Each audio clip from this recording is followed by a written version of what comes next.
right, it is 6 o'clock. I'd like to welcome everybody to the City of Merrill Committee of the Whole meeting. We are in the City Hall Council Chambers. It is July 11th, 2023. Next item on the agenda is roll call. Oh my gosh, okay. Mr. Russell? Present. Mr. Kaler? Here. Ms. Verminick? Here. Mr. Lupton? Here. Mr. Rick? Here. Mr. Whites? Present. Mr. Savaki? Here. And Mayor Hess? Here. 8 present. Thank you. Next item is public comment period. Public comment. We'll move on to consider approving the June 13th meeting minutes. Your Honor, I'll make a motion to approve the June 13th meeting minutes. I'll second it. I have a motion and a second to approve the June 13th meeting minutes. Any discussion? Hearing none, all those in favor signify by saying aye. Aye. Opposed? Motion carries. Next we'll move on to general agenda items. We have 2023 City of Merrill borrowing process. Brian Riley from Ellers. Brian, please come up to the podium.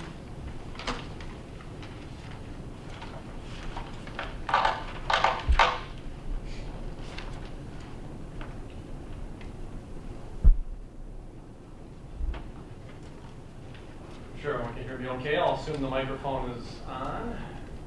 There we go. As long as it's green. Yeah, it's red, but it's in on position. Okay, that should be good. It takes a little bit. Understood. Thank you, Your Honor.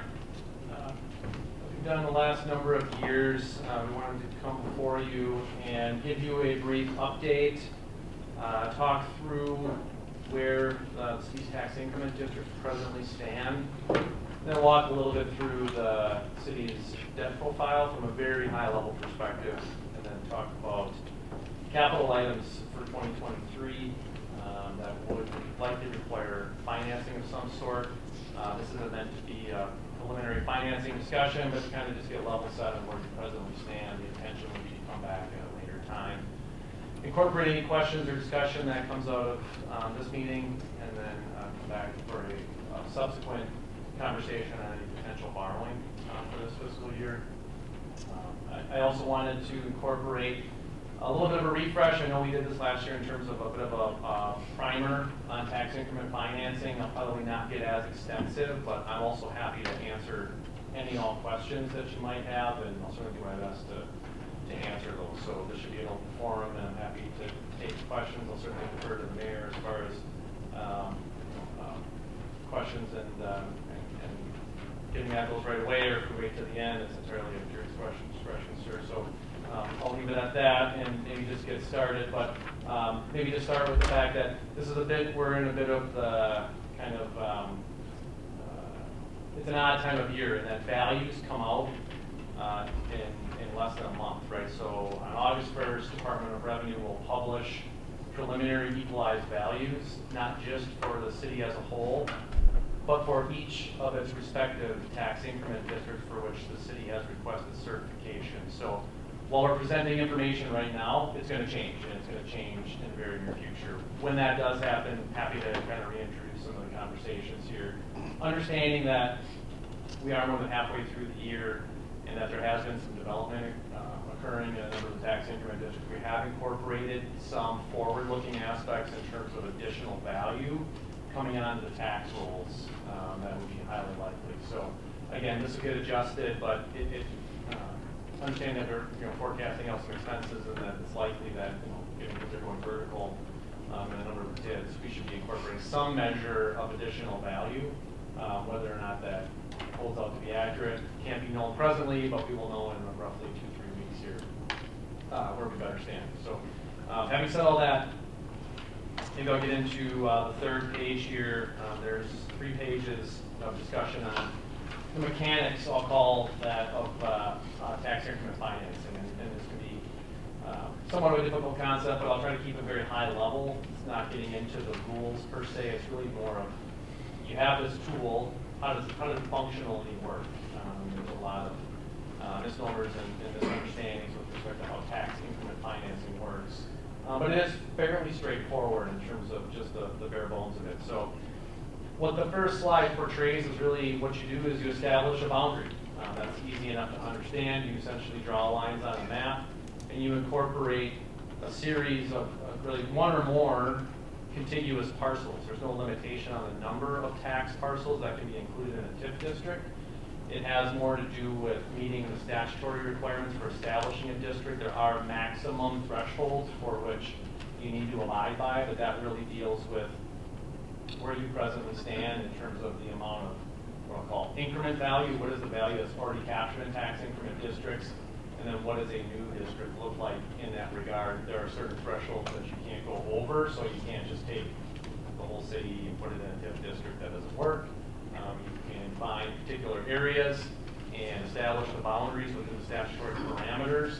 And if you bump up against certain thresholds, you have to stop or you have to dial back the number of tax parcels. And it largely has to do with the value of the base area. And speaking of base, when you create a TIF district, you do establish what's called the base value. The value, the taxable value that's already there is essentially frozen in time. That base value continues to be taxed by all of the various taxing jurisdictions, just like it always had. It's the dollar or the incremental value of taxable property that the city then captures 100% of the taxes. So you see the little pie charts at the bottom, and it really has to do with the tax rate and then how are those taxes collected. In the case of the base value, the taxes are dispersed to all the jurisdictions just like they always have. But every dollar over and above the base value, the city retains 100% of the real property taxes on that property. But as we'll talk about, it can only be spent on specific purposes. It doesn't go into the general fund, it doesn't support general city expenditures, etc. So then let's take it a step further, right? We understand we've got a specific area with defined tax parcels. And we know that the tool is really meant to generate tax revenue over and above what was already there. And the power of it is that the city then collects 100% of the taxes on the incremental value versus just its share, which can range anywhere from about a quarter to a third of the total tax rate, right? So you get a lot of power out of that because over the passage of time, you're collecting 100% of those taxes instead of just the city's share. And so if we look at this from, again, the next step in the mechanical process, every year the city goes through the budget process. Setting aside the notion of levy limits, whatever else, this body establishes the city's property tax levy. So do all of the other jurisdictions. Those taxes are levied against what's called the TID out value. So the properties that are not in tax increment districts are the ones that the math works in a way that you basically levy those taxes on the general property tax base, and you set aside essentially what's captured in the tax increment district. So then you establish a tax rate. So you take the levy, right, and you divide it into the property tax base of the TID out value of the city, which is also published every year. And then you establish a tax rate. That same rate is then applied to all the properties. So everybody pays the same tax. It doesn't matter if you're in a TIF district or out. But you establish your levy, you levy it against the generally applicable tax base, you arrive at a tax rate, you add up all the jurisdictions to get to the total millage, and that's what is applied to the increment value as well.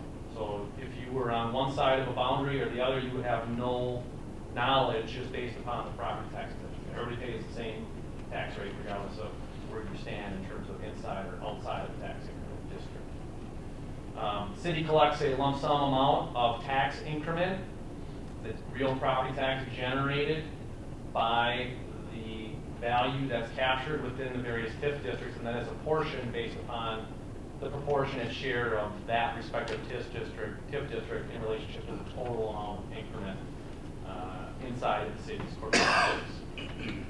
I might pause there quickly, and it's okay if there are any questions, I'm happy to answer those briefly. Do you want to move on?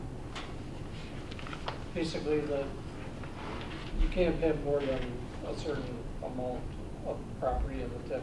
There's a percentage, correct? There's no limitation on the amount of captured value, but it would preclude you potentially from creating new districts or expanding the boundaries. And the magic number is 12%, right? So if the city's, let's just use round numbers, if the total value of the city was $100 million and you had one TIF district and it was $13 million in captured value, you are above 12%.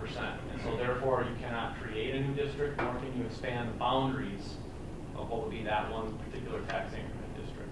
All right, so whether you had one or you had 10 of them, and you added up all the captured value, was at 12 million or above of your $100 million community, you are called what's called tipped out. And so that doesn't mean you have to close a district. It doesn't mean you have to subtract property. It doesn't mean anything other than you are prohibited from creating new districts or expanding the boundaries of any existing district. So that's the measure that you're referring to. If you would close a TIF, is there a time period before you could reopen a TIF? Like to the Yeah, really no. So action of the account, there's the valuation process that unfolds with the state is episodic, and that home values are only published once a year. okay. But if you were to terminate a tax increment district, essentially the increment value goes to zero the day the council takes action. So there are occasions where on an agenda you have a TID termination and a TID establishment or creation resolution almost consecutively on an agenda. You terminate one, it goes to zero, it brings you under the 12%, and then you're free to create one really at any point in time after that. I would argue you want to go through the process of the decertification. I mean, there's some interval there that probably makes some logical sense, but ostensibly you could do it on the same agenda. But you can't, if you close a blighted TIF versus a business TIF, that's two different things too, correct? Yeah, the designations of those districts, there's really no distinction in terms of termination. The designation of a particular district speaks primarily to the length of time it is allowed to be open. Without getting too far in the weeds, we'll talk about some of the various districts. You'll see that they have different maximum terms. But say blight district, there's certain conditions precedent that must satisfy certain tests in order to create that kind of a district. But if you do create a blight district, it has 27 years of maximum life. A mixed-use district, which could have a commercial, industrial, residential components to it, that district's going to have a 20-year maximum life. Oftentimes, when there's blight, you have to remediate the blight, which has costs. You sometimes have to demolish in some occasions. So you essentially have a base value, and when you demolish taxable property, you don't go negative, but you gotta basically have enough value that replaces what you destroyed essentially to get zero. So they're economically more challenging, which is why you get a longer runway with a blight district versus like a mixed use or an industrial. Brian? Yes. If you close out a TIF district and, like for example, that second page you have where it shows the increment growth. Yep. And you're saying that all these other the school, the state, or the school, the county, those people are holding off at that base level. If you close it out, how soon are they able to say, we would like our cut back out of that now? We want, or is that why we boom, boom, go into TIF districts so we don't have to ever, they don't ever see the fruition of that increase? There will always be a benefit from a termination, as long as there's increment value. It could be a very small benefit, or it could be very large, and there's a continuum there. So the termination creation would have no bearing on the answer to my question in terms of what you described. So the ideal situation is what you see on this piece of paper, that there has been growth, but the growth exists because of the establishment of the TIF district. So really, from what are we giving up? The theory is that, but for the use of the tool, it really wouldn't look like this. And so there should be some net benefit to all the jurisdictions at the point of termination. The benefits are varied in nature. There are some timing aspects associated with termination that would dictate when that value comes back to the general tax rolls, but it could be in the same fiscal year. So if you terminated a district early in a calendar year and it was before the date on which you asked the state to certify the value, that value will go back to the tax rolls for that levy year to collect the next year. So let's just say you had a $5 million district, and in February of a particular calendar/fiscal year, the council said, we're gonna terminate that district. Resolution comes before you, you terminate it.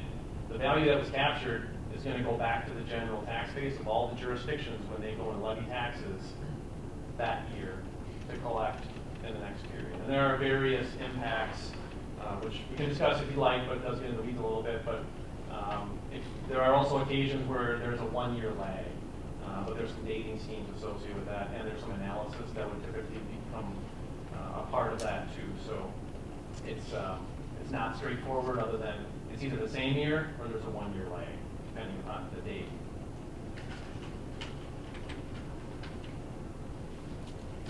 Any other questions from the council? What other classifications besides light, mixed, and industrial? Is there commercial also, or residential? Or? Yeah, there's no such thing as commercial or residential. The mixed use, well, let's start, the blighted condition, all of these don't require that all of the property meet these designations. So in all circumstances, it's basically at least half by geographic area. So in case of a light district, if at least half of the property that you're putting in the boundary area is considered blighted, you can create a blight district. You know, one property could be blighted here, the next one could be not blighted, you know, it could be in perfectly fine condition, but you've met the, you know, if they both have the same size, you can put those two in the boundary and you get a blight district. What's the max light for an industrial? Industrial is 20 years from the date of creation. So industrial, same as mixed. same as mixed use, yeah. So industrial is at least 50% by area suitable and zoned for industrial use. The other 50% can pretty much be whatever for the most part, but you can't just spend money on whatever you want. It has to be for the stated purpose of the district. Mixed use is at least 50% by area. It has to be suitable for 2 of 3 purposes: residential, commercial, or industrial. And then there's some limitations on your ability to spend money to promote residential development in a mixed use, and that's probably like the next course in the progression of information would be to get into these kind of bits and pieces of information.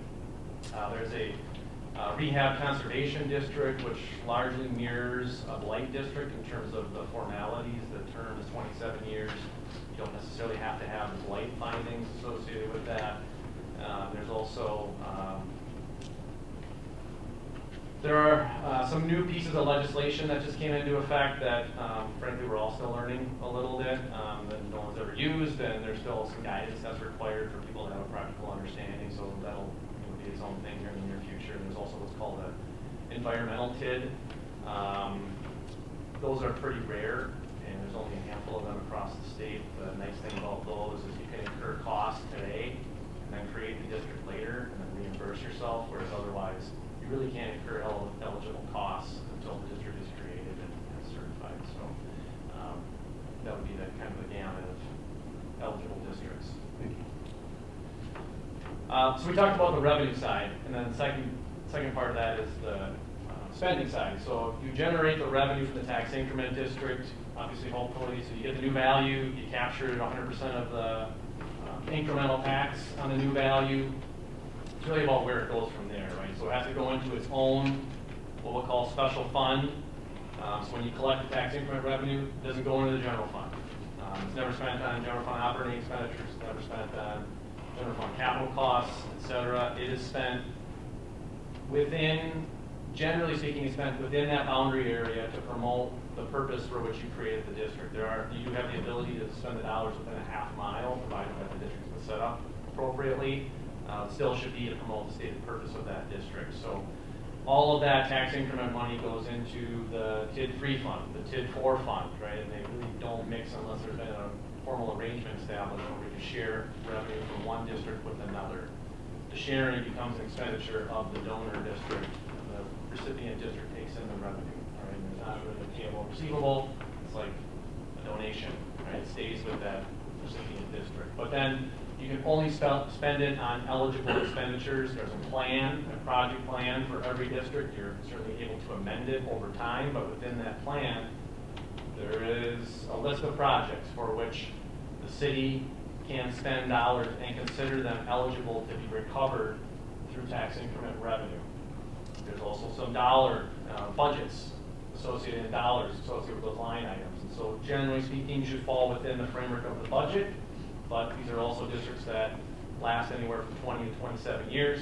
The world changes, things cost more now than they did 5 years ago, so there's some respect for the fact that there's inflation on dollars, but if it gets too much, then yes, you should amend the plan at a later time to incorporate a broader, larger budget, other line items that you had not anticipated, right? If you didn't have streets in the plan and all of a sudden you want to spend money on streets, you have to amend the plan, and there's a process associated with that. You don't just get to spend it on whatever you want.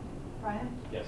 are these plans on file somewhere, or where do we have access to these plans? Do you Yeah, know? both the plans associated with the creation of every district as well as any amendments will be on file with the city. Actually, all of them are available on the city website. Sure.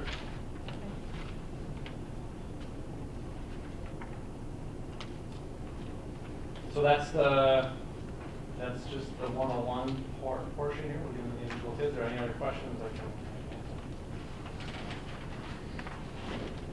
All right, very good. So now we'll get into the very fine print. So as you spend dollars or the potential borrowing, the expenditure side of these cash flow forecasts, it gets to be tiny numbers. So if we were up on the screen, it'd be a little easier, but you'll have to bear with me as we kind of walk through this. And as I typically do, I'll kind of walk you through the framework of the cash flow forecast for each district because they all follow the same template. So again, I'm happy to answer questions on specific districts. There are probably some questions best answered by staff since I'm not boots on the ground, so to speak. So, but I have a pretty intimate understanding of the financial profiles of the district. So, tip 3. Older vintage, and this is a mixed-use district. This is right around the time where mixed-use districts were introduced under state law, which is right around 2004. So this district is getting up there in age. Its maximum life is really final year of revenue collection in 26. It would need to be terminated in 25. At that point, it would still collect one more year of revenue. So we've run the revenue profile and expenditure profile through 2026. I didn't talk about it initially, but there is an expenditure period for every tax increment district. You can't spend new dollars within a window of 5 years from the termination date, right? So if the termination date is, for this one, September 13th of 2025, the council would have to take action by that date. You can sort of terminate before if you saw fit. That should be a facts and circumstances type of analysis, though. The last day of expenditure for new projects is September 13th of 2020.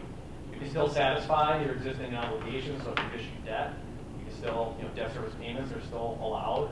If you've taken money from one fund and used that as a source of capital and essentially advanced it or had an internal loan to the TIF district, you can recover all those costs. So if you spend money and you're still recovering those costs, that's perfectly fine. You just can't incur new costs after the end of the expenditure period. So clearly, we are beyond September 13th of 2020, so this district will have no new expenses. If you've entered into development agreements and you have obligations to remit payments to developers who satisfy their requirements under those development agreements, you're fine as well. Again, you've entered into a contract, you have an obligation at that point, so you can still satisfy everything that's been done leading up to the point of the end of the expenditure period. All right. So in this case, we do have some debt outstanding.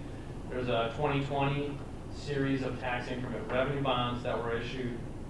Payments vary from year to year slightly, but that debt will be retired in 26. There is also an issue of general obligation bonds from 2016 that funded tax increment district number 3 projects. Again, that debt will be retired in 2026. There are some other expenditures that you see as you continue from left to right, including developer payments. You can continue to incur admin costs over the life of the district. So basically, what are the costs to keep it open? You're paying some professional fees annually, audit. You're paying certification fees to the state to keep it open and get value every year, et cetera, et cetera. But also, I want to point out that TID 3 has been made an eligible donor to both, to tax increment districts number 6, 7, and 8.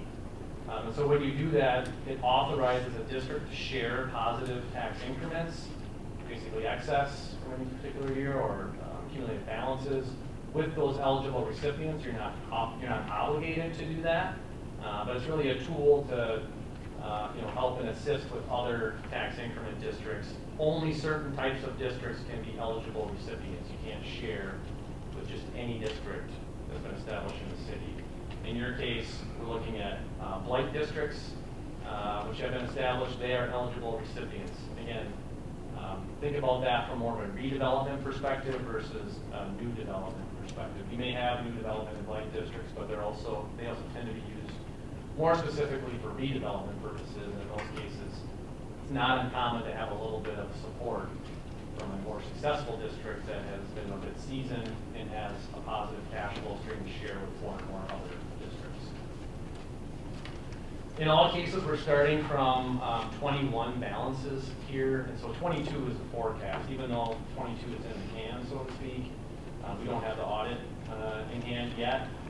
Doesn't mean the city's numbers aren't valid, but it does help to have the audit because as you go through there, you need to back out some of the accruals and whatnot and try to live in a cash universe in terms of tax increment districts. And so as you look through the end of fiscal 22, that's the revenue year column. We're in 2022. If you go all the way to the right, cumulative balance, I can't guarantee you that is the cumulative balance at the end of fiscal 22. It's an estimate for sure. So once the values are available for 23 and the 22 audit is available, this all gets updated. And so it's not just at one point in time. Obviously, we do it once the tax rate's known for the year. We insert that. We get the right amount of revenue for the fiscal period. We have that for 23. We know what the tax rate is. We know what the value that's taxed. The increment value is 42 million, roughly 42,400,000. There's a tax rate. There's how much revenue this district collects, $991,000 in 2023. Right, so then we've got a series of expenditures that we need to satisfy, and then there are choices around whether or not to transfer dollars to donor relationships. Debt service, you're going to pay, right? It's on the books. We're going to make those payments. The transfers are discretionary, but largely we're looking at these other districts and seeing where there are deficits and how we can support them. Yep, Brian, on page number 6, TID number 3 is basically our biggest TID. The new Walmart to East Side, and it looks to me like we've transferred a lot of money out to help some other kids. It looks to me like after 2024 we'll have a balance of $10,139. My question is, the TID out value for 2024, are we adding that $10,000, or is that already accounted for? The TID out value, so the revenue year is the same as the fiscal year, and the only reason we have in here the staggered years is if something's being constructed this year, it's going to get built this year, value next year, revenue the following year. So, for instance, you'll see in some of these there's some additional value forecast, but it was built maybe last year, right, coming on the rules this year. Thinking about budget for 2024, how much money would be available from TID number 3 for 2024 budget? You really need to go in this scenario. You really need to go out to 2026 because 26 will be the last year of revenue collection, but it would also be the year within which the captured value would go back to the tax rolls for levy 26 and levy 27. If there's an accumulated balance at the end of any tax increment district, we'll call it excess. You have to do a final accounting, and so again, this is a projection. I don't know that this will bear itself out in reality. It could be more or less. The assumption baked into the TID 3 forecast is that essentially you leverage the available dollars to transfer them to some of the districts that need the money. It could be more, it could be less. It depends on the values in those districts. It depends on the value and the revenue in TID 3. If there's an excess balance at the end, you do the final accounting, and let's say there's $50,000 left. Those dollars get distributed proportionally to all the taxing jurisdictions. If you think about it logically, you've been collecting that on their behalf, right? Not just the city, but all these jurisdictions. You've been collecting 100% of the taxes on those jurisdictions' behalf. They entered into a partnership with all of you, essentially the city at the creation. They agreed to this situation, right? They're at the table when the voting occurs as far as creating or amending tax increment districts. And it's recognized that the city is really the progenitor of new development, right, in those jurisdictions. So during that time, you're essentially executing on the plan, but also holding those dollars in trust. And at the end, if there is excess, every jurisdiction, including the city, gets a proportionate share of the excess. And so literally a check is cut to the school district, the county, and the tech college. If there is excess at the point of closure, you obviously just make a transfer from one fund to another internally. So those dollars come back to the general fund. So I assume we're going to be getting some revenue from TID 3 and for 2024, and all of 2026 will be collecting that revenue that we could use for, that we don't have to give to the other agencies. Correct. So 24 will be dependent upon, as you look at the forecast, we're holding constant the current value, 42,390,000. We're just running that out static through the end. That will change here in a couple months. We're also holding the tax rate constant. So yes, 24, 25, and 26, this assumes the city still collects the tax increment revenue, and that's largely to satisfy the existing obligations. This district will be closed based on this scenario. The council would take action no later than September 13th of 2025. You would have a resolution in front of you prior to that date that would terminate this district. You would still collect revenue in 26 as a result. And then in 26, whatever is the captured value at that point in time essentially would come back to the general tax rolls, and TID 3 would have a zero value at that point. So you would essentially have an increase in your TID out value at that point. Just trying to get an idea how much money's left to collect. It's going to depend entirely on what the value is and what the tax rate is as you move forward in time. If it stayed exactly the same, you're going to collect roughly $991,000 every year for the next 3 years, 24, 25, 26.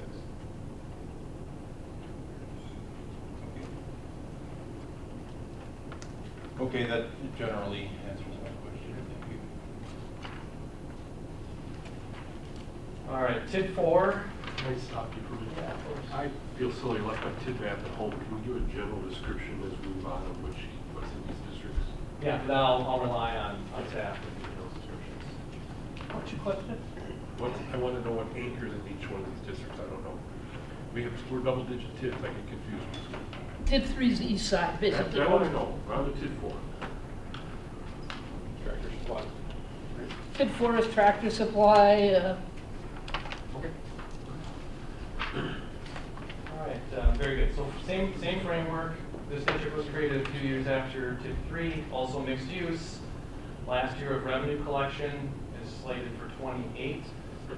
Current captured value, just over $7 million. At current tax rate, that generates a little under $168,000 in tax increment revenue.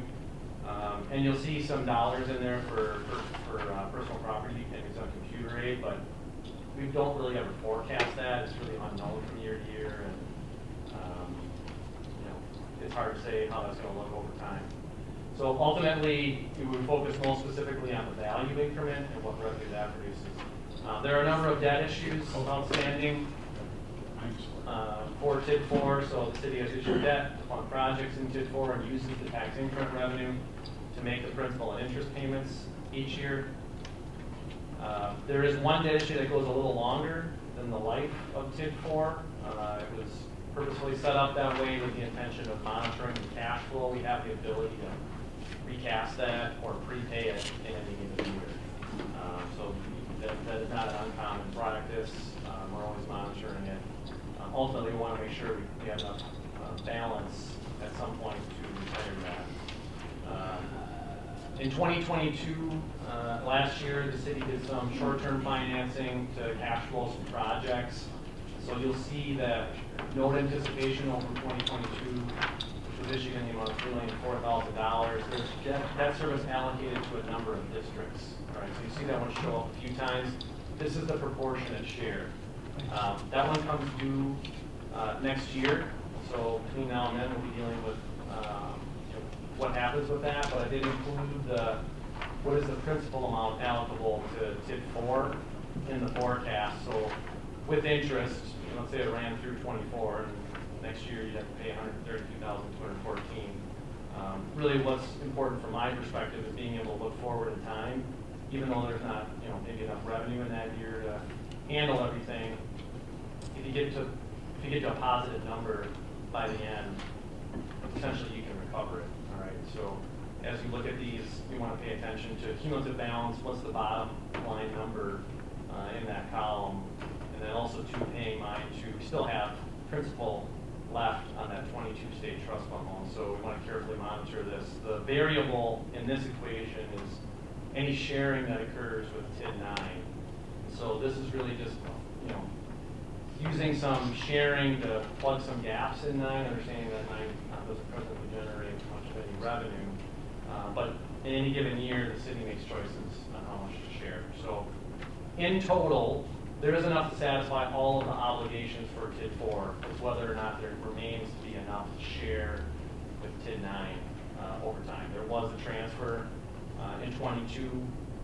Whether or not one occurs this year remains to be seen, but there's 30,000 programmed into here, and as we get TID 9, you'll understand some of the mechanics in terms of why it looks the way it does. But if there was never any additional sharing in TID 9, there would be enough accumulated revenue to retire that 22 loan in full by the end of the life of the TID district. And this TID, keep in mind, we have a 2-acre site in front of Finers Plaza that the city owns. Currently going out to market with a broker to figure out what to do with that, hopefully get some development to happen. So we'll have a better idea of what happens in the future. That could dramatically change you get a couple $1 million development in front of Pinehurst Plaza, that would certainly help the situation. Tractor Supply is in here and is generating positive, as well as the houses in Johnson Street will be helping backfill this TID.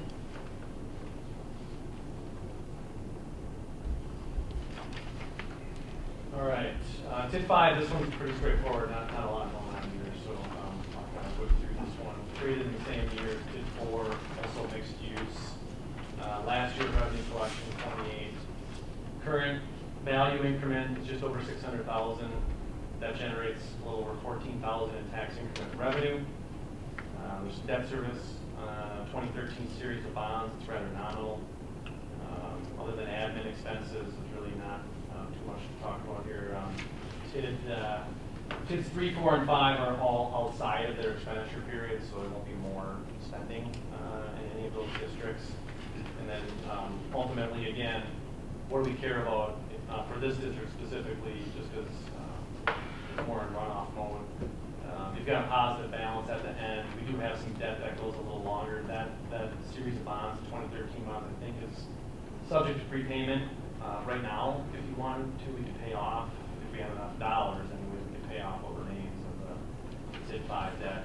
So there's something that's like $10,000 that would remain in 2028. There's certainly more projected to be available than that bit of principal that goes past 2028 end life of TID 5.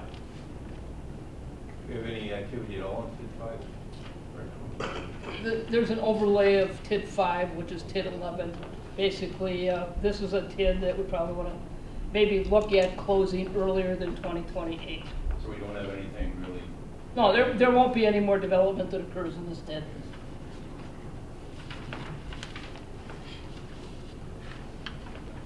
All right, TID 6, this will be the first blight district that we discussed. You'll also notice it's an eligible recipient, as was stated, of shared increments from TIDs number 3 and 4, although arguably don't need to rely on that. At one point, this district did not have as much value and has grown over the last number of years to about $4.84 million in captured value. That generates a little over $113,000 in tax increment revenue, and then we've got a number of debt issues outstanding on finance projects in TID 6. There's more than sufficient increment to be able to accomplish that. Again, we're always just going to project some level of admin expenses, just to have a placeholder there. Number of expenses in the last year. Stated every year we kind of go through the process of updating with actuals, so it can be known what goes on in the future in that regard without maybe looking at the next couple of years. Once you get further out, it's a little harder to determine. expenditure period will end in 2031, so there's still time to expend additional dollars if you see fit or if it's required. But essentially, this district's in fine shape and has projected a surplus balance. So again, if nothing additional occurs, to Kathy's point on TID 5, you really just monitor the accumulated cash balance and then try to tie back, do we have any debt that's subject to repayment right now? Can we take that balance and retire some of our existing obligations? So that's always occurring, but it's more acute in terms of the districts where you're not in a position to take on additional costs. There is some value to also having some cash on the balance sheet, so to speak, and then if you're still in a position where you can spend dollars, you can potentially leverage cash versus borrowing. But in this case, there's an advance outstanding, which means the general fund essentially did an internal loan to TID 6, and through the positive annual balances, the city is essentially recovering its own internal financing and putting cash back on the balance sheet of the general fund versus a receivable that is there right now. So TID 6 is basically downtown. Yeah, it's a historic downtown. And that's kind of where the TID and TIF program started, was to renovate Main Street downtowns. Is that kind of the history, Brian? The history goes back a little further, I suppose, because you're at 3, which 3 and 4 are getting short, so there was 1 and 2. My recollection, I'm going off of memory here, but the RDA established a number of redevelopment districts at one point. I think that's part of TID 6 as well, and so it's common to see downtowns being part of a blighted area, also part of a redevelopment area. My point being, it's our downtown, and we should pay some special attention to it. I don't think a lot is going on there right now, but if we do get some opportunities for some projects, we should pay special attention to downtown. Is my opinion. Thank you. All right, TID 7. This is the first district where we have programmed in some additional value, albeit it's not substantial. But again, we got a blighted area district created in 2009, being a 27-year runway. The last year of revenue, eligible revenue is in 2037. The value as of right now is a little over $6.5 million. We've got over $500,000 coming on the rolls for payable 24. This year collect right around $150,000 in tax increment revenue. And we've got a couple of debt issues outstanding. I made reference to the 2022 note, and that there was that was issued, and it had underlying it financing for projects in a number of tax increment districts. There were also some general fund projects. So this is the allocation, excuse me, of the balance that was used for TID 7 projects. So, by and large, this district is in healthy shape. And again, there's a balloon on that. We've got it all coming due essentially in a single year. The intention would be to essentially turn that into more of a permanent financing and amortizing structure. So consider the 22 issue a bridge to a more permanent solution that has regularly scheduled principal and interest payments. Obviously, the value's up $2 million, so it's been helpful to let some time unfold. We'll see where values come in, 23, payable 24.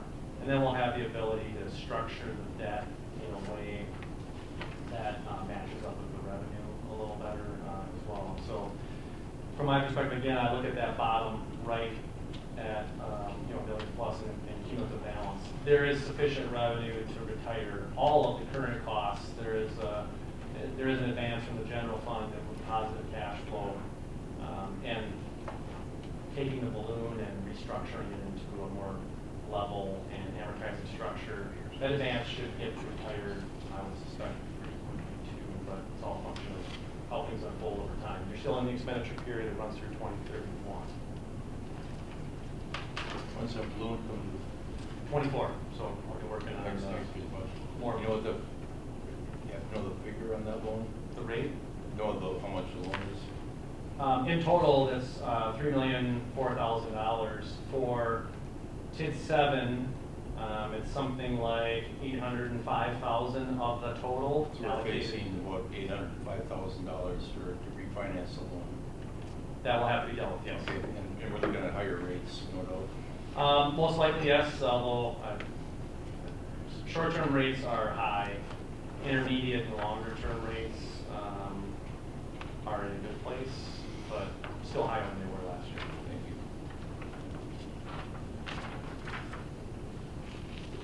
All right, TID 8, also a blighted area district.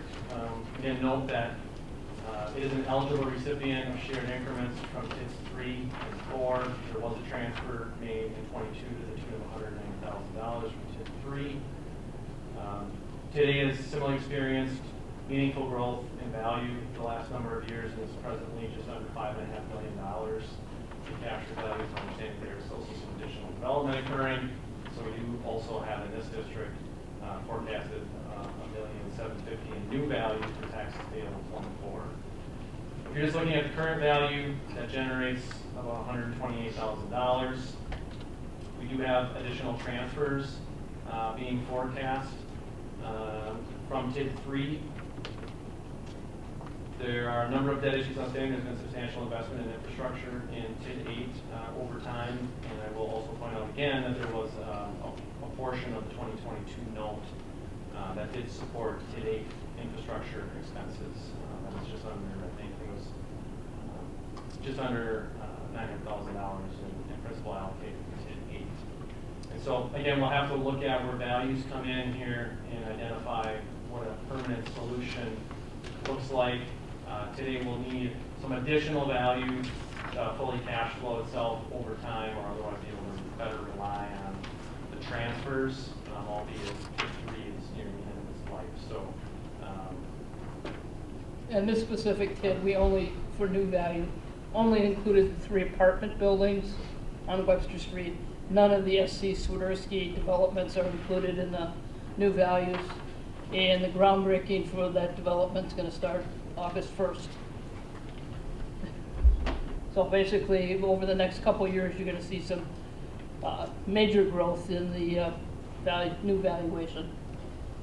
We have some vacant land there, don't we, of the help? All the development's going to be on Webster Street, Rod? SC Swiderski will take up the remaining land that we have on Webster Street with an additional 68 units, 228s, and then 4 fourplexes, and then similar to what they have over at Swiderski's as far as townhomes. So there's going to be 68 additional units on top of the new valuation of $1,700,000 that Nicolay added last year. I would say it's probably going to be closer to $3 million by the time Swiderski's done in 2 years. So you do have added value to this TID.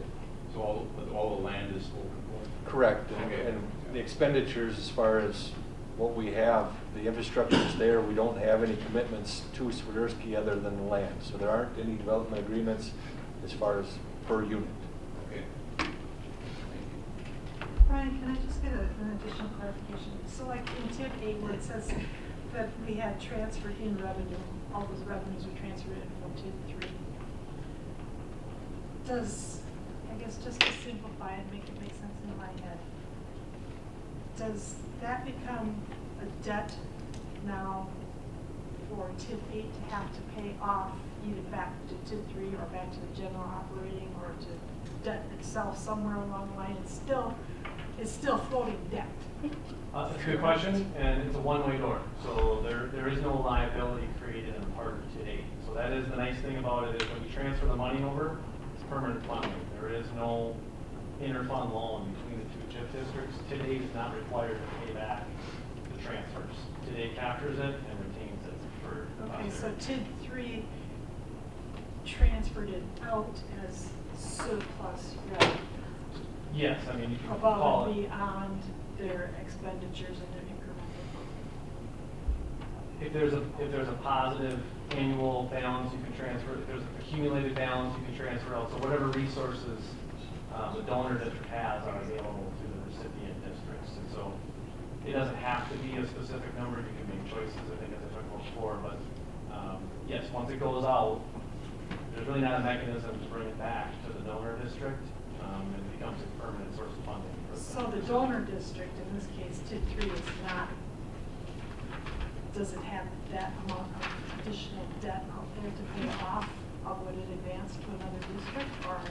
No, just think about it like a donation. TID 3 takes in the revenue, and if you look forward in time and you say, okay, well, there's a level of comfort in transferring out these dollars because we know we're going to take in sufficient money to satisfy what the existing obligations are of the TIF district, we can relinquish the whole these funds and pass it to an eligible recipient to support that district.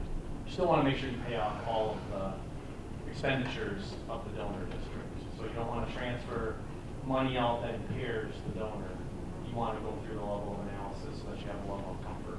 We're looking forward in time, so other than the current fiscal period, even this current fiscal period, we're assuming a certain number. Largely when I look at this, I'm trying to satisfy current year cash flow requirements, number one, so that potentially advances don't grow, but that's not always achievable.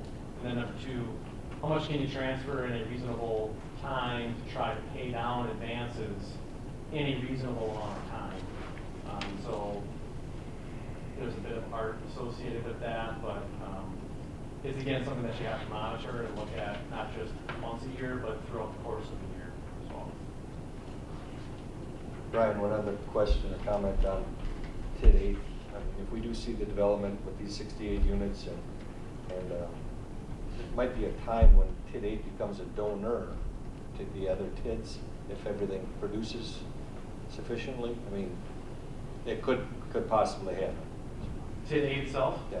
It can be a donor. Yep, the statutory requirement is that essentially you can show that the district can satisfy its expenditures. And if you meet that test, it's a point in time analysis, and if you satisfy that test, that district can be an eligible donor to an eligible recipient. So the answer is yes. And I just, at this point, we only have the 3 apartment buildings on Webster Street. I don't have a equalized value from the Weinbrenner manufacturing plant. That will actually add more tax base for 2024 collection.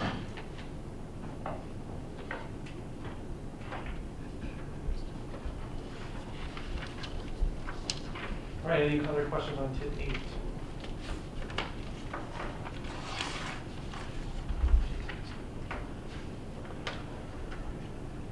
All right, moving on to TID 9. As you can see, TID 9 presently has no certified value increment.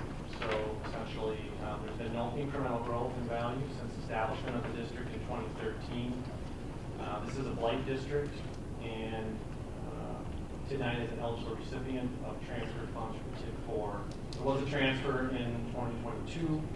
We'll see where things go from here, and really when we're looking at TID 4, is what can TID 4 reasonably support on an ongoing basis. And so there have been some infrastructure investments funded through a 2017 issue of debt, and there's certainly no mistaking there needs to be some additional support and or value in TID 9 to recover the dollars that have been spent. There's been financing through debt issuance. There's also been funding through an advance from the general fund as of the end of 2021. Balance on the payable receivable, so TID 9 is payable as a liability. The general fund as receivable, and that's just under $370,000. So as you can see there, when you're looking at the transfers in from this perspective have been looked at as what's needed to have just an annual kind of break-even cash flow scenario. But at some point, the donor districts obviously go away. They don't live forever. So there needs to be some other support, or there needs to be value in TID 9 to recover its expenses. This particular TID looking at doing TID sharing agreements from TID 7 and 10 in the next couple of months. There is also potential on the former Anson Gilkey property for development in the future, but we're a ways away from that.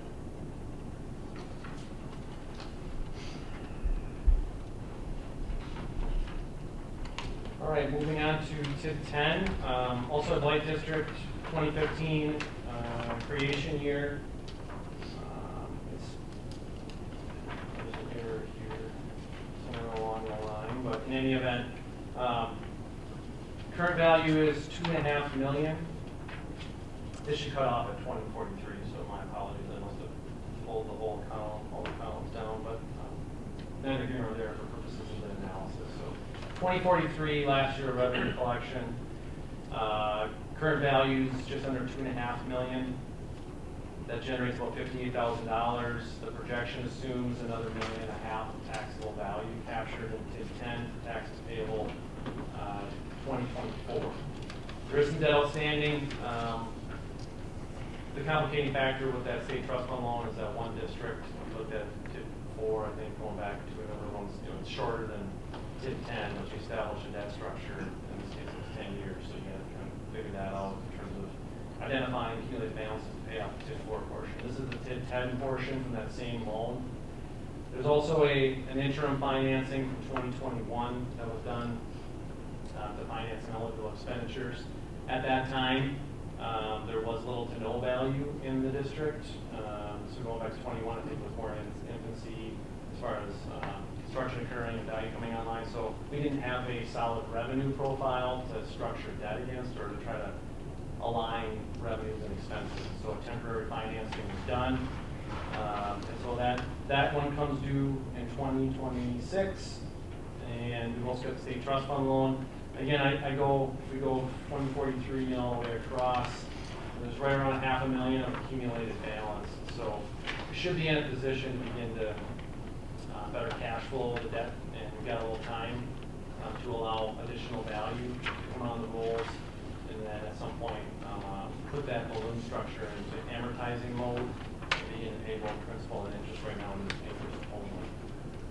There are also some program expenses in here related to what are likely satisfying the city's obligations under development agreements, but again, that needs time to unfold as well. That balloon payment you talked about is $500,000, I believe. It's a little more than that. It's 565. Okay.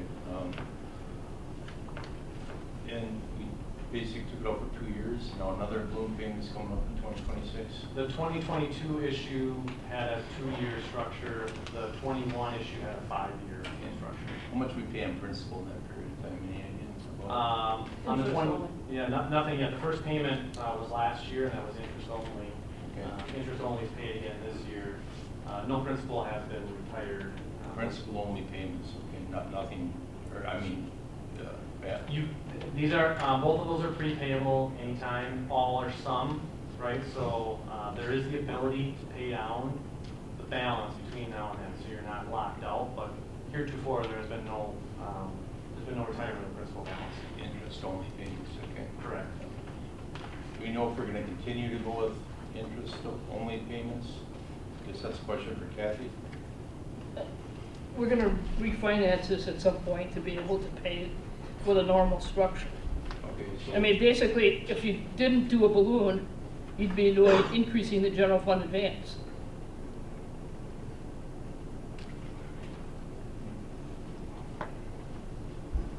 Yeah, this was the first year of revenue collection for the district, so prior to that, there was no value. And so it's not uncommon to have to finance infrastructure because you need the infrastructure to get the development to occur. So once you get the value online, then you can better reconcile what available revenues there are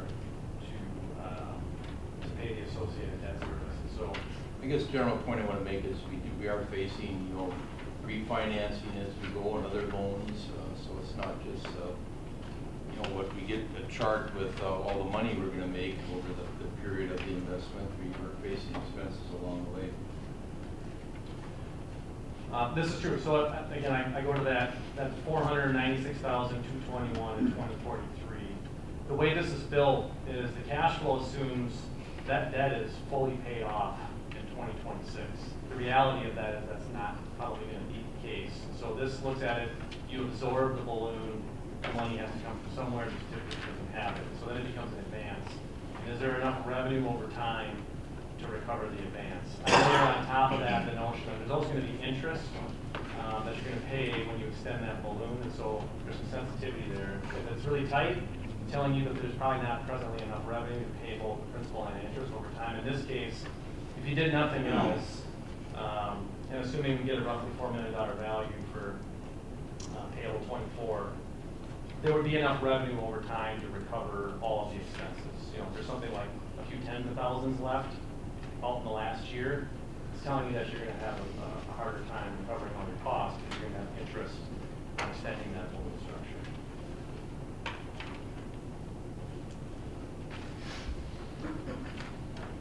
All right, 10-11.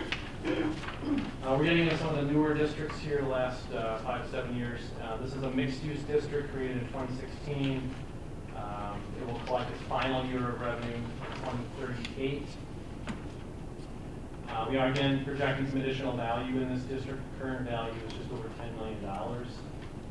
Collect right around $236,000 this year. Again, we have a series of debt issues outstanding. We also have a portion of the 22 note attributable to TID 11. But if you go forward in time, again, you've got a positive balance to the tune of roughly $1.5 million. That additional $1,750,000 is helpful to accumulating additional revenue, but I could argue just present state, nothing else happened, there would be enough revenue with the $10 million plus in value to recover all of the expenses. There's not a tremendous amount of interest on the roughly $200,000 principal attributable to that 2022 note. But you're still in the expenditure period. That goes out through 2031.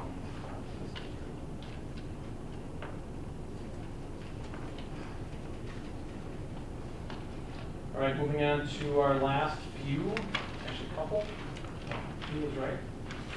TID 12 mixed-use district created in 2017. Has experienced growth the last few years. For 23, there's a little over $1 million in captured value that produces right around $25,000 in tax increment. There is some debt service payable on 2019 series of bonds. This district has a positive annual cash flow forecast with no additional value. There's some cash on the balance sheet, and that should continue to nominally build over time. Again, this district is still in its expenditure period that runs through 2032 in this case. So there's still some runway there on the additional costs that we need to be incurred in TID 12.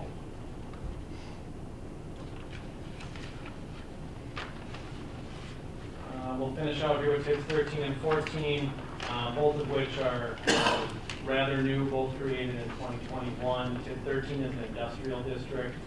If the question is why, it's really because when you look at the conditions precedent, again, what's there on the ground, this is the type of district that would lend itself to that area, which was largely industrially zoned, suitable for industrial use. Very little value. This was the first year any certified value of just under $9,000. Your only real costs are the annual costs presently just to essentially keep the district open and doing the audit work on it. So, Brian, what can be built on that land? it's really whatever complies with the zoning requirements. I think it's industrial only. The whole district does not need to be zoned industrial, just 50% of it, but I have to go back and look at the map. So it's another building other than industrial could possibly go there? You could have commercial frontage on Highway G. Right now, it's zoned all industrial. But like Kathy's talking. We change zoning, or that would, we couldn't do You that? can, if the zoning designation for any of the parcels is industrial at the time of creating an industrial district, it has to stay that way. Okay. Over its life. But there are occasions where ordinance or the zoning requirements, they state either are some suitable uses under specific zoning, but it's not. That's what I thought. I just wanted to clarify that and let the group know that. What can happen after, say, TID 3 closes, we could close TID 13 and create a new TID out there and rezone it. I mean, that's kind of the, I won't say long-range plan, but once we're under that 12%, we could close TID 13 and recreate something for residential or however we. It shows hope is make that viable. We'd have to put utilities out there. Correct, but at the time when we did create it, we did have interest for industry, and that's why we created it that way. I understand. Yeah, I guess just so you understand, you can't just magically turn it all into residential. If it's a mixed-use TID, only about 35% of the area could be residential. Which it is not. What, I mean, you could get about 20, 25 acres of the whole thing could be residential. But then you have infrastructure costs.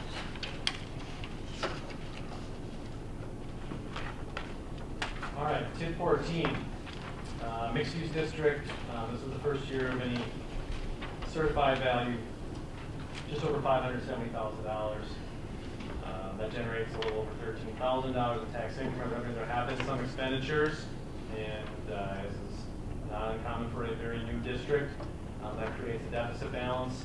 If you just run the thing out till the end of its maximum life, there would be enough revenue to cover all costs. But just in the here and now, there's enough revenue to essentially pay for the cost, keep it controlling the admin costs. So should have positive cash flow over time if there's any additional expenditures.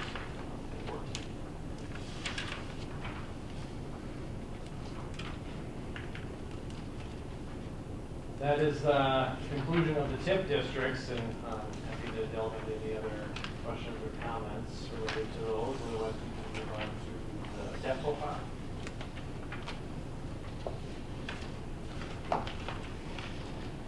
All right, there's two kind of salient points I guess I'll look at when we're discussing the city's debt profile. If you want to expand the discussion, I'm happy to do that.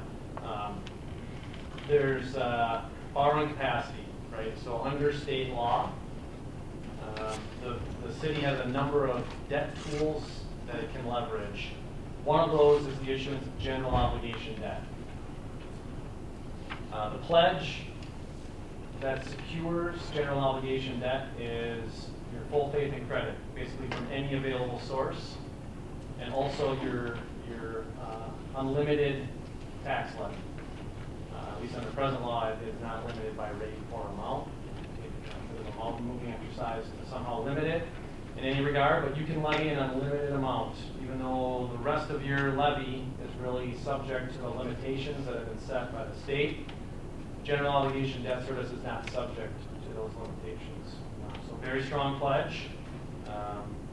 Certainly the people that own that sort of debt, whether they're investors, a bank lender, whoever it may be, they understand that dynamic and that it is a very strong credit. But because you're encumbering the tax base, even if you use it for, say, water infrastructure, and you intend to use water revenues to pay the debt service, there is still a pledge of your taxing authority. So you are to some degree encumbering a tax base. And if there is not sufficient water revenue, if there's not sufficient TIF revenue, you will come up with the money from another source. In some cases, you would levy taxes for it, potentially. So because of the strong pledge and the encumbrance of the tax base, the state has a hard and fast limitation on the total amount of general obligation debt outstanding. That's 5% of your equalized value. It doesn't matter if you pay it from another source, it's still subject to the limit, another source other than property taxes. So what we have set out in the table on the top, those are all the individual general obligation debt issues you have outstanding, dating back to 2013. All right, the maximum term for any general obligation debt is 20 years from the date of issue, not 1 day more. You can certainly go less. But in any case, no matter how many times you may refinance it over its entire life, the maximum term is 20 years from the date of issue. Typically, how we look at this is we are in fiscal year 23. You set your budget, you levy taxes, included in your budget are revenue sources from any other funds that also pay debt service. They come into the debt service fund. So we can really look through the end of the year as far as the calculation of the limitation goes. So beginning of the year, you had about $19.5 million outstanding. You will pay $1.7 million in principal and general obligation debt. That means you'll have about $17.84 million outstanding, and that leaves you about $9.8 million in available borrowing capacity. That is 35% of your limit, which is about $27.6 million based upon your current equalized value of $552,633,000. Right? So that's going to change every year based on a number of factors. Clearly, your total equalized value dictates the 5%, how much you pay off in any year, how much you issue in any year. Right? So this doesn't assume any new debt. It takes what you have presently, and that's the math here. Right? So when you run everything out over its full amortization, this is the profile We tend to then look at some milestones. When do you get back to 50%? When do you get back to 75%? You know, the 100 obviously runs through the whole life, but you know, you get back to 50% in about 3 years. You get back to 75% in about 8 years. Clearly, between now and 8 years, you're likely to have some additional financing needs. So this is going to ebb and flow, and it changes over time. So it's really a function of what you finance and how rapidly you amortize debt and what the value of the city is as a whole.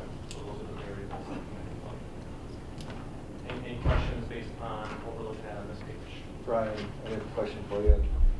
Say we have 35% of our borrowing capacity left. Does that mean we're at 65% of our borrowing capacity? That's correct. Yep. Not 85? You're at 65% of your limit. Okay. Essentially, what has to happen is you're required, when you borrow the money, you adopt a resolution. One of the covenants of that resolution is that you essentially collect revenues, whether it be through the levy or transfers from other funds, and it goes into the debt service fund. Once it goes in there, it can't come out until a specific debt issue is retired. So essentially, you have all the money to make all your payments as of right now, right? You're going to get final tax collections in August. At that point, I could argue you've got all the money in the bank at that stage. So, Brian? yes. It says available borrowing capacity is 35%. Is that for just the TID districts, or is that for the totality of the city as far as everything? Because it says on here, TID equalized value. Is that? Oh, I'm sorry. Yeah, it's the latter. So for any purpose that's eligible for general obligation financing. So when it says TID in equalized value, that's just saying the total, right? So you've got the TID out value. We talked about that before, but the 5% is applicable to the city's total equalized value, including what's captured in tax increment districts. And including what's not in TID districts? The whole city's value, everything. There's no distinction between whether or not a piece of property is in or out of a TIF district, how much of it is increment, how much of it is base value. So the 5% is the city's total equalized value. To be honest, it probably might be the total. Brian, do you happen to have the figure of how much the TID districts are into the general fund? I don't have the total number. It will show on the city's, on the balance sheet for the general fund. So when you look at your audit, there's a number in there that'll say advances to other funds. Now, that can be any fund, so you have to go a little bit deeper, and the notes to the financial statements will tell you exactly how much each respective TIF district, if it has an advance for the general fund, how much it owes to the general fund. Is it normal for TIDs to go into the general fund for financing? It's common. I mean, there's only a number of ways to finance the cost of a tax increment district. You can borrow for them. You can accumulate cash. You can pay out of current revenues of the TIF districts. Or you can advance the money from another fund and do a form of internal financing. So, I mean, the answer is it is not uncommon to have advances from one fund, which is usually the general fund, to any number of tax increment districts. Catherine, do you have to know an approximate figure, how much for the general fund? Approximately $2.3 million. $2.3 million, thank you.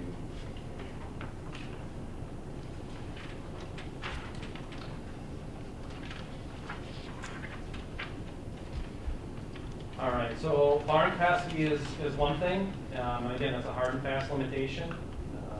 And then tend to then transition towards what are you levying for debt service, right? So all of those individual debt issues that we just looked at, a lot of them funded costs for various funds. So you might see that there's a single bond issue, but it funded general fund projects. So let's just say streets, equipment, facilities, et cetera. Then you've got, let's say you're doing utilities related to a street project, right? So there's maybe a water portion or a sewer portion, or potentially you're making improvements to a tax increment district, acquiring property, et cetera. And so you build allocations out for the underlying repayment sources.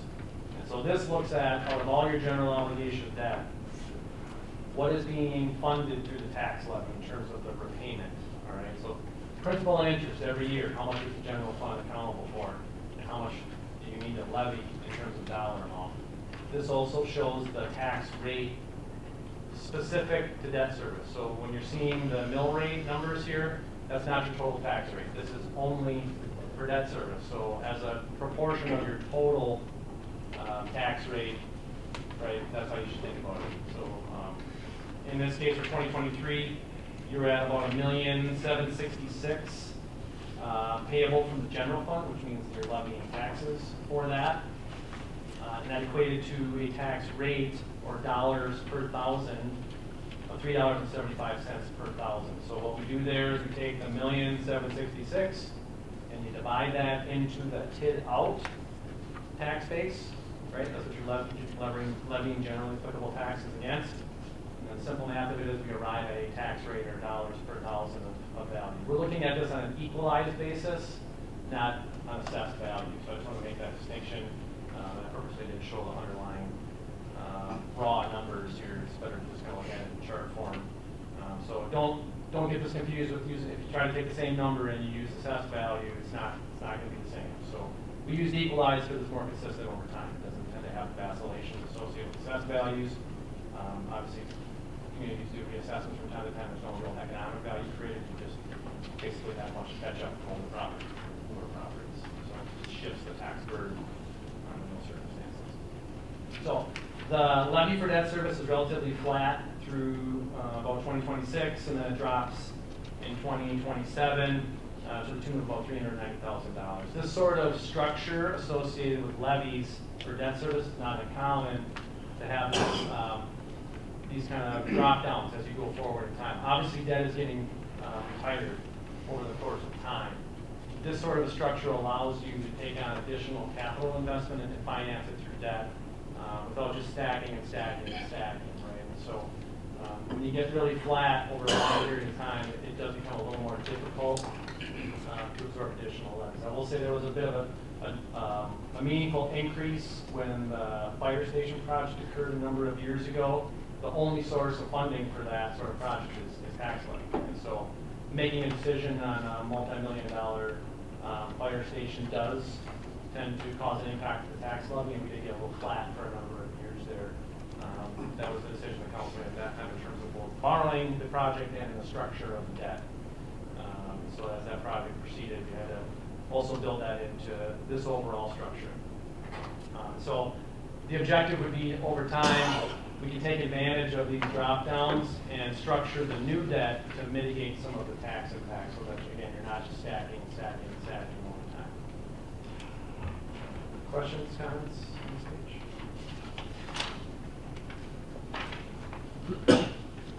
All right, the last page is from your, it's been prepared, and I just dropped this into the deck here and just kind of walks you through what is proposed for financing, and then does attach some asset life considerations to it in terms of how to amortize the debt. Clearly, things with longer lives can be financed over a longer period of time. Where it says notes and bonds, that assumes general obligation debt. You know, how we break that into statutory authorizations, you know, not for the discussion for another day. And then also there are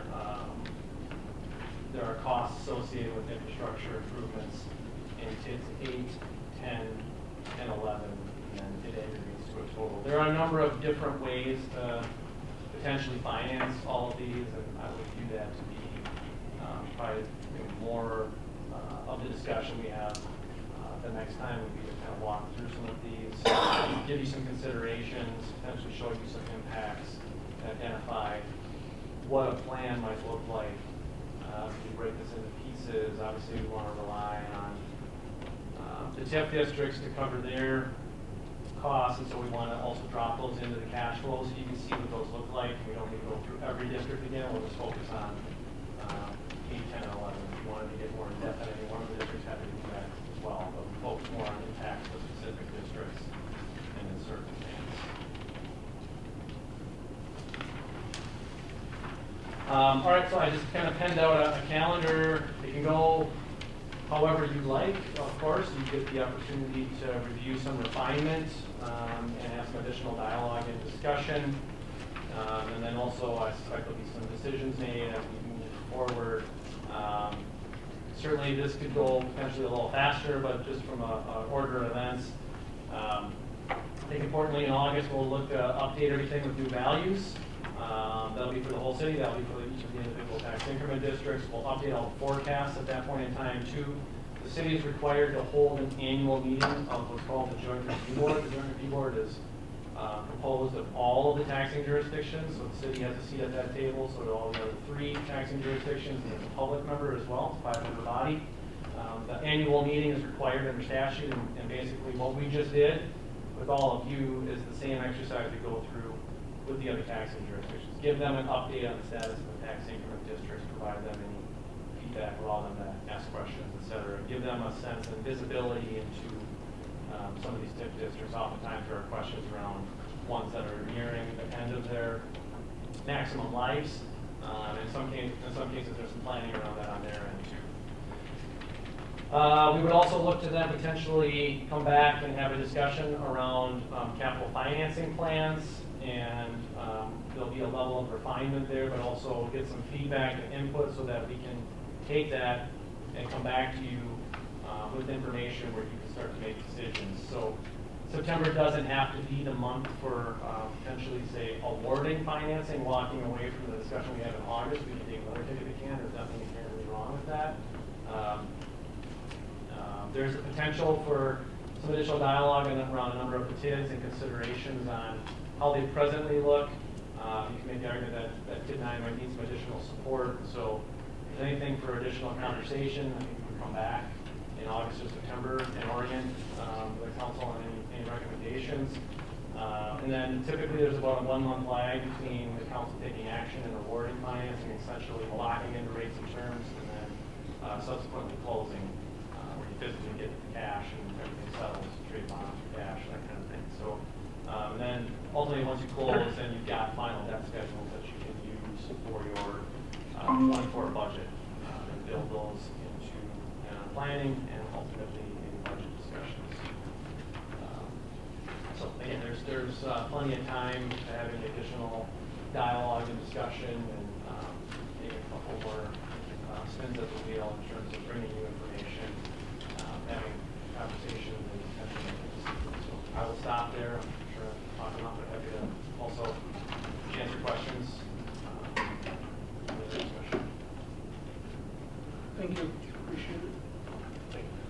Thank you all. Thank you. Thank you, Brian.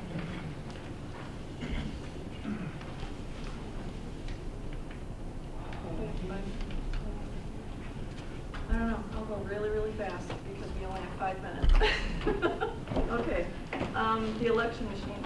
I gave everybody some additional information regarding the legality of state statutes for the reasons we need ADA compliant machines. I already, in the packet provided, I gave all the information regarding the express vote machines. The reason that we need to upgrade them is the automark machines that we're currently using for ADA compliance. They are obsolete and they're no longer supported. So we met with the county. There was a bunch of probably 30 of us that met to have demos and looked at 3 different companies, and the express vote was the one that was number 1, the most economical, because it's the same system or the same company that the DS200 tabulator scanners are.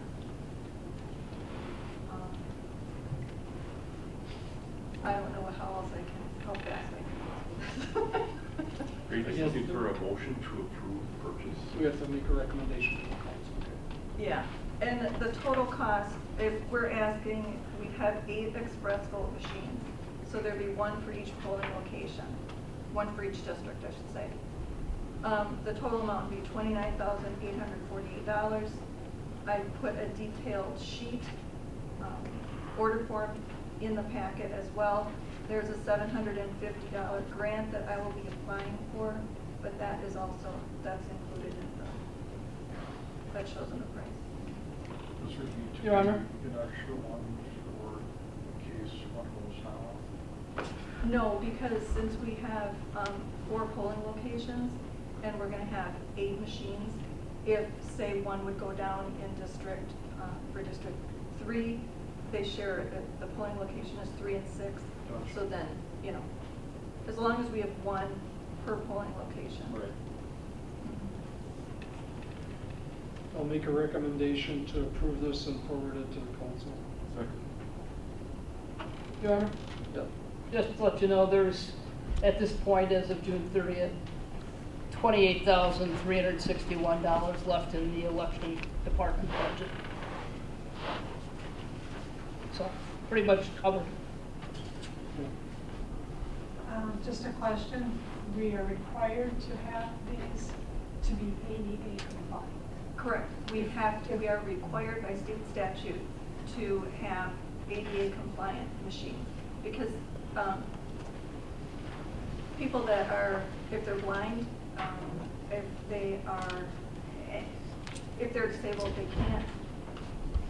they can't read a ballot, they can't use a pen, then this either has a headset they can listen to, there's a toggle thing, it's in Braille, multilingual, it can be programmed, so, yeah.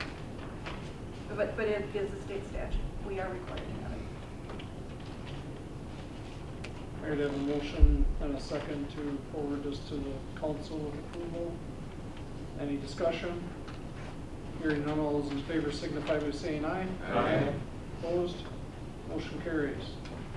Next, we'll do a quick canvass of candidate interviews for District 3. We have one, with Nathan Meyer. He has 3 letters of recommendation in the packet. Does the council want to call the committee of the whole like to bring him forward and ask him any questions, or?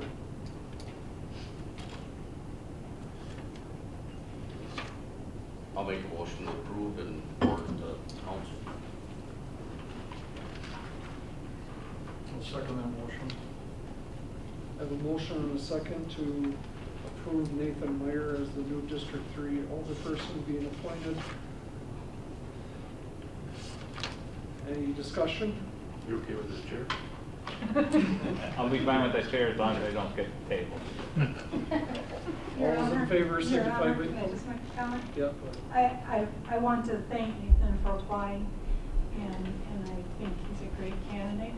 I would like to encourage the rest of the community members who like to say they have no say and they're not involved and they can't have any impact. You missed an opportunity, and there's many more to come, and I hope that people will become involved because it's important. Thank you. Hearing nothing further, all those in favor signify by saying aye. Aye. Opposed? Motion carries. I'll entertain a motion to adjourn. So move. I have a motion and a second to adjourn. All those in favor signify by saying aye. Aye. Opposed? We are adjourned. Thank you.